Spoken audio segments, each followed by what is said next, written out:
have 3 or 4 hours a day that I can't speak. My throat is sore or hoarse or raspy, and it's a result of heart surgery that I had with the nurses jamming tubes down my throat. Afterwards, I went to a throat specialist, and he showed me with a camera down my throat that one of my vocal cords was almost completely severed.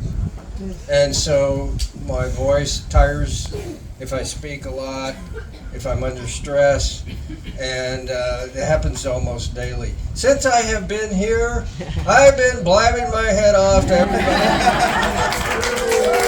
Listen. So I attribute it to 2 things: the wonderful healing power of the tunnels and the positive vibes I get from my extended family here. Thank you so much.